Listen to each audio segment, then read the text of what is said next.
എന്തായാലും വലിയ പ്രതിഷേധം ഇപ്പോൾ മെഹബൂബ മുഫ്തിക്കെതിരെ ഉയരുകയാണ്. ഭാരതത്തിന്റെ ദേശീയ പതാക തലകീഴായി പിടിക്കുന്ന കശ്മീർ മുൻ മുഖ്യമന്ത്രിയും PDP നേതാവുമായ മെഹബൂബയുടെ ചിത്രങ്ങളും മറ്റും സോഷ്യൽ മീഡിയയിൽ വന്നിരുന്നു. ഇതിന് ശേഷമാണ് തിരങ്ക യാത്ര നടത്തി അതിന് തിരിച്ച് മറുപടി നൽകിക്കൊണ്ട് ജമ്മു കാശ്മീരിലെ ജനങ്ങൾ ഒന്നടങ്കം തെരുവിലേക്ക് ഇറങ്ങിയത്. ആ ദൃഷ്ടിയെ വിശദാംശങ്ങൾ നൽകുകയായിരുന്നു.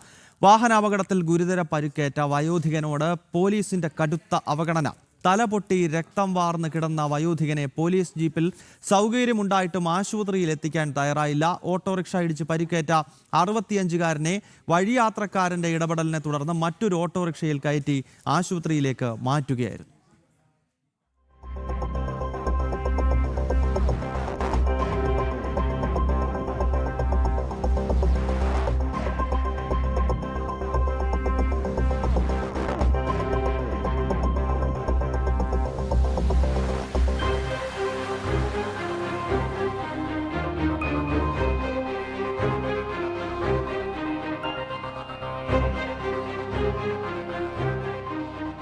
MS വീണ വിശദാംശങ്ങൾ നൽകാൻ തയ്യാറാണ്. വീണ, ഈ ജനമൈത്രി പോലീസ് എന്ന വലിയ വാചകത്തിൽ പലയിടത്തും ബോർഡുകൾ നമ്മൾ കാണുന്നതാണ്.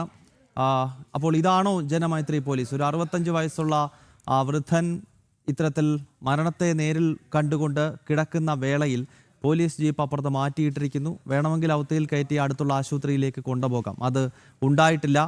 എന്താണ് അവിടെ സംഭവിച്ചത്?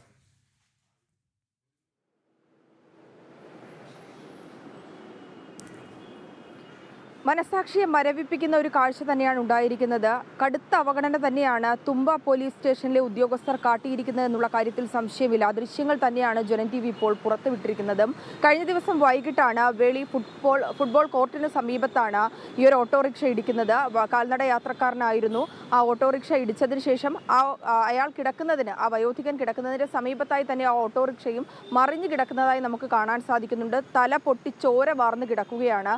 അതിന് തൊട്ട് മുന്നിൽ പോലീസ് ജീപ്പുമുണ്ട്. ഈ ഓട്ടോറിക്ഷ അപകടം നടക്കുന്ന സമയത്ത് പിന്നാലെ വരികയായിരുന്നു ഈ പോലീസ് ഉദ്യോഗസ്ഥരുടെ വാഹനം. പക്ഷേ ഒരു മനുഷ്യൻ അവിടെ ചോര വാർന്ന് കിടക്കുമ്പോൾ പോലും അദ്ദേഹത്തെ അടിയന്തരമായി ചികിത്സ നൽകുന്നതിന് വേണ്ടിയിട്ടുള്ള യാതൊരു ഇടപെടലും പോലീസിന്റെ ഭാഗത്തുനിന്ന് ഉണ്ടായില്ല എന്നുള്ളതാണ്. വളരെ വേഗത്തിൽ തന്നെ അദ്ദേഹത്തെ ആ ജീപ്പിൽ കയറ്റിക്കൊണ്ട് അടുത്തുള്ള ആശുപത്രിയിൽ എത്തിച്ച് ചികിത്സ നൽകാവുന്നതേ ഉണ്ടായിരുന്നുള്ളൂ. പക്ഷേ നാട്ടുകാരുടെ ഇടപെടലും തൊട്ട് പിന്നാലെ എത്തിയ ഒരു വഴിയാത്രക്കാരന്റെ ഇടപെടലും മൂലമാണ് പോലീസ് ഇടപെടാൻ തയ്യാറായതെന്നുള്ളതാണ്. എന്നിട്ട് പോലും ആ ജീപ്പിൽ കൊണ്ടുപോയില്ല. അതിനുശേഷം വന്ന ഒരു ഓട്ടോറിക്ഷയിൽ കയറ്റിയാണ് അദ്ദേഹത്തെ ആശുപത്രിയിൽ എത്തിക്കുവാനുള്ളൊരു നീക്കം പോലും നടന്നതെന്നുള്ളതാണ്. മനസാക്ഷിയെ മരവിപ്പിക്കുന്ന സംഭവം തന്നെയാണ് നടന്നിരിക്കുന്നത്.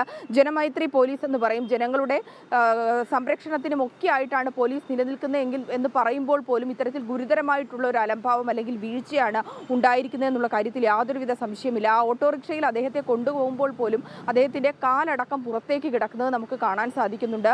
നാട്ടുകാരാണ് ആ വാഹനത്തിനൊപ്പം പോയതെന്നുള്ള വിവരങ്ങളാണ് പിന്നീട് പുറത്തു വന്നതും. കാരണം അദ്ദേഹത്തിന് എന്ത് സംഭവിച്ചെന്നോ അദ്ദേഹത്തെ സുരക്ഷിതമായ ആശുപത്രിയിൽ എത്തിക്കുന്നതിലൊപ്പം പോകാൻ പോലും ആ പോലീസ് ഉദ്യോഗസ്ഥർ തയ്യാറായില്ല എന്നുള്ളതാണ് ഏറ്റവും പ്രധാനപ്പെട്ട കാര്യം. തുമ്പ പോലീസ് സ്റ്റേഷനിലെ മറ്റു ഉദ്യോഗസ്ഥരുമായി ഇതുമായി ബന്ധപ്പെട്ടിരുന്നു. അവർ പറയുന്ന ന്യായീകരണം ഉദ്യോഗസ്ഥരുടെ ഭാഗത്തുനിന്ന് വീഴ്ച ഉണ്ടായിട്ടില്ല, കൃത്യസമയത്ത് ഇടപെടലുണ്ടായ ആ ഇടപെടലിന്റെ അടിസ്ഥാനത്തിലാണ് മറ്റൊരു വാഹനത്തിൽ കയറ്റി തിരുവനന്തപുരം മെഡിക്കൽ കോളേജ് ആശുപത്രിയിലേക്ക് കൊണ്ടുപോയതെന്നാണ് പറയുന്നത്. വലിയവേളി സ്വദേശിയായ ജോസ് ആണ് അപകടത്തിൽപ്പെട്ടത്. ആ ഓട്ടോറിക്ഷ ഡ്രൈവർക്കും പരിക്കേറ്റിട്ടുണ്ട്. ഇദ്ദേഹം ഇപ്പോൾ തിരുവനന്തപുരം മെഡിക്കൽ കോളേജ് ആശുപത്രിയിൽ ചികിത്സയിലാണ്. നാട്ടുകാരുടെ ഇടപെടൽ കൊണ്ട് മാത്രമാണ് ഒരു ജീവൻ പൊലിയാതിരുന്നത്. ഒരു പക്ഷേ കൃത്യമായ നാട്ടുകാരുടെ ഭാഗത്തുനിന്ന് ഇടപെടൽ ഉണ്ടായിരുന്നില്ലെങ്കിൽ പോലീസ് പോലും കാണാത്ത ഭാവത്തിൽ പോകുമായിരുന്നു എന്നുള്ളതാണ്.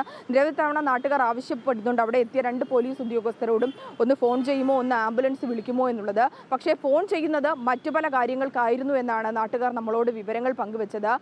ഇത്തരത്തിൽ പോലീസിന്റെ ഭാഗത്തു നിന്ന് കടുത്ത മനുഷ്യാവകാശ ലംഘനമാണ് ഉണ്ടായത്. കടുത്ത അവഗണനയാണ് ഒരു വയോധികനോട് കാണിച്ചിരിക്കുന്നത്.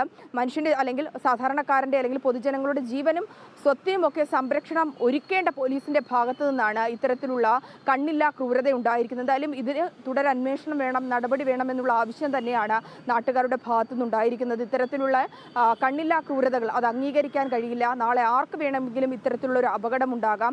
അപ്പോൾ അവർക്ക് അടിയന്തരമായി ചികിത്സ ഉറപ്പാക്കേണ്ടത് ഇത്തരത്തിലുള്ള പോലീസ് ഉദ്യോഗസ്ഥർക്കടക്കം ഉത്തരവാദിത്വമുണ്ട്. അവർക്ക് എങ്ങനെയാണ് ഇതിൽ നിന്ന് ഒഴിഞ്ഞു മാറാൻ സാധിക്കുക എന്നുള്ളതാണ് ദൃക്സാക്ഷികൾ അടക്കമുള്ളവർ നമ്മളോട് വിവരങ്ങൾ പങ്കുവയ്ക്കുമ്പോഴും ചൂണ്ടിക്കാട്ടിയത്. ഗൗതം. ഓക്കെ വീണ, എന്തായാലും മനസാക്ഷിയെ മരവിപ്പിക്കുന്ന ഒന്ന് തന്നെയാണ് ഈ സംഭവിച്ചിരിക്കുന്നത്. പ്രത്യേകിച്ച് പോലീസിന്റെ ഭാഗത്ത് നിന്നാണ്. ഇത്രയും പ്രായമുള്ള ഒരു മനുഷ്യൻ അപകടത്തിൽപ്പെട്ട് രക്തം വാർന്ന റോഡിൽ കിടക്കുന്ന വേളയിൽ ആ പോലീസ് ജീപ്പിൽ എടുത്തിരുത്തി അടുത്തുള്ള ആശുപത്രിയിലേക്ക് കൊണ്ടുപോകുവാൻ കേരള പോലീസിന് കഴിഞ്ഞില്ല എന്നത് അങ്ങേയറ്റം അപമാനമുണ്ടാക്കുന്നതാണ് ഈ വീഡിയോ എന്ന കാര്യത്തിൽ സംശയമില്ല. MS വീണ വിശദാംശങ്ങൾ നൽകുകയായിരുന്നു.